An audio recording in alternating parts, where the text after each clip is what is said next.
We've talked in earlier lessons about special effects, and you've seen a few of the filters, but there is in fact an entire filter gallery in Photoshop that you can use to modify the look and feel of your photographic images, or really any object that you have on any layer in your document. Now, typically you would want to apply this filter to the entire image. So what I would normally do is recommend flattening a copy of whatever it is that you're working on, or at least making a duplicate layer before you begin.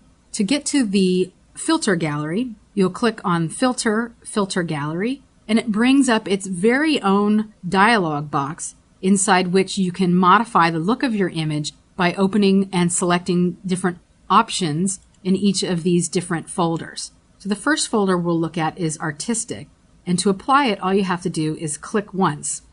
You can scroll through all of these different options, and as you notice, as I'm clicking each one, their options are updating on the right. So if you wanted to modify this one, you could adjust the stroke length and detail. With the smudge stick, it's slightly different options. So you're not stuck with the default. Also notice that as you click on these, there's a little visibility icon with the name of the selected option. You could actually apply more than one to an image by clicking this little icon at the bottom to add a new layer effect. Then whichever layer is selected, you can apply another effect to it until you find the one that you like. If you decide that you don't like a particular effect, all you need to do is select that little mini layer and click on the trash icon to remove it. Let's take a look now at the options in the brush stroke. And I'm just going to go through these quickly so you can have an idea in your mind of what each of these look like when it's your time to play around with it. The Distort has three options: Diffuse Glow, Glass, and Ocean Ripple. And remember, again, you can modify the settings off to the right. All of these sketch options will convert your color images into black and white.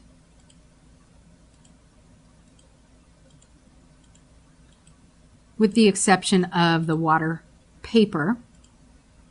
Stylize has one option for glowing edges. And under Texture, you have 6 options. And when you have everything the way you like it, just click OK.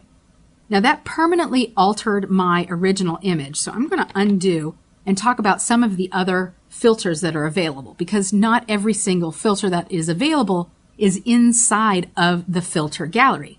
To see all of the filters, you would go further down the filter menu and choose something from here. So there's a bunch of blur options. There's several distort options. So for instance, if we wanted to do something like twirl, we could increase or decrease the angle, and it gives you a little preview window so you can see what would happen before you click OK or cancel.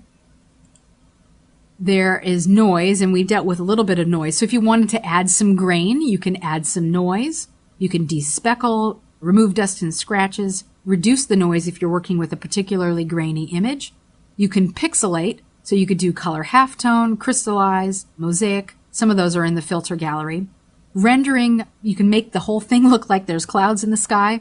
There's also special lighting effects and even lens flare, where you can choose a different lens type and then modify its brightness, and then even reposition where the flare occurs on your image. Just going to undo that one. Below the render are some sharpening options. There's some stylizing options. Most of these are in the gallery. There's some options for working with video and a few other things for offsetting graphics. And then if you were going to embed a watermark in your images, you can use a Digimark service. You could even go browsing for other filters online.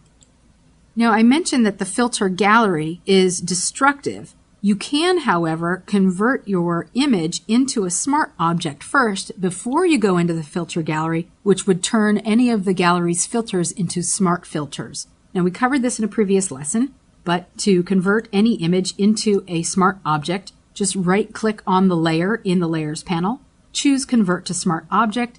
Then you could go into the filter gallery, apply any of the options as you see fit, click OK, and you'll notice that you have a mask, a smart filter mask, and then your gallery option is applied here. You could then go back in at any time to modify the blending options, or even add more filters and modify the mask to suit your particular needs.